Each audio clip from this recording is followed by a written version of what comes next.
Hi Project B, it's Sean, your project leader, and today we're talking about the Project B rig, which you might not have seen if you missed the demo viewing. Up the top here, we've got two tanks. You've got a hot tank and a cold tank. At the back of the tank, there is a temperature sensor. These temperature sensors will be useful for the Simulink people because they can use that as data inputs for their control system and use that for their Simulink. Below these tanks are three pumps. So if you're doing the memo, you'll probably have researched information about these pumps. These pumps are going to be pumping the hot water directly above it. The specs for these pumps are given to you in your brief as well. As we come around, we can see that there is a bucket here. In this bucket is the water conditioner. So instead of water conditioner, we'll be using glycerol with green dye because that's cheaper than water conditioner. Up here, you'll see that the two tanks, they all flow into these pipes and they come out all the way to this outlet over here.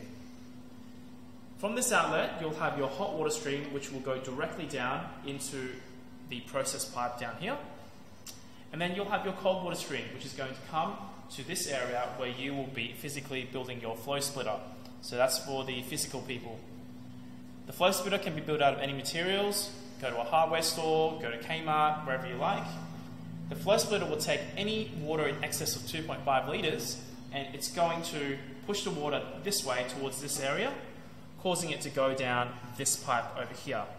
And this leads all the way down into a bucket, overflow bucket, which we can weigh and check how much overflow you've produced.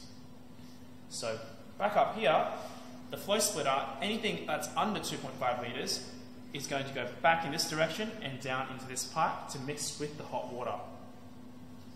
After it's mixed with hot water, it will go into this final pipe where it mixes with the water conditioner coming through this tiny little pipe here. Just below this pipe, you'll notice that there are some straight bits. This is a flow straightener, and what this does is it makes the flow as laminar as possible. So if you're a structural person and you're looking at doing the Creo design of the inline mixer, then try and design a mixer for a laminar flow, because that's what we've got here. The mixer that you design in Creo and 3D print is going to slot into this pipe over here, go down into it a certain distance. Again, the dimensions are given to you in your brief. The mixer will have a flange or a little lip that prevents it from sliding all the way down into the pipe and losing that mixer.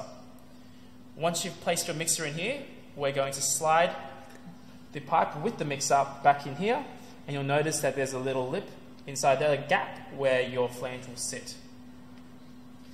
As your water travels along, we'll assess how well it mixes based on how much green we can see and whether that green is well mixed into that water or not.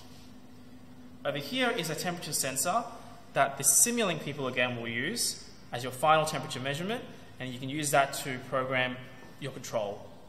There is a second temperature sensor, which is not important to you, as this one's going to be used by the tutors for marking on demo day.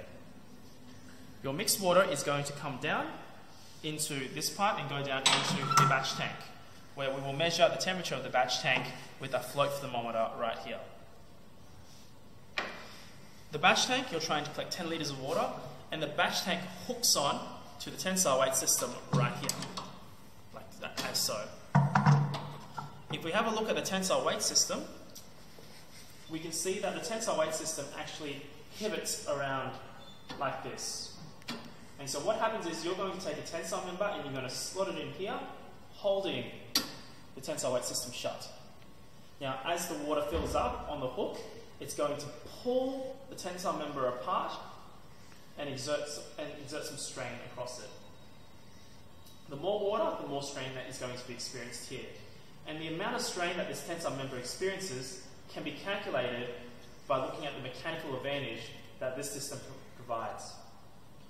The strain measurement will be done by a strain gauge, which you attach to the tensile member and which is attached to these cables right here.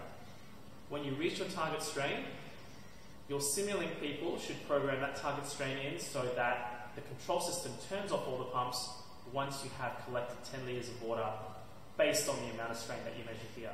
Because that strain will correspond to a certain volume of water that you can calculate. And that's it for the Project B system.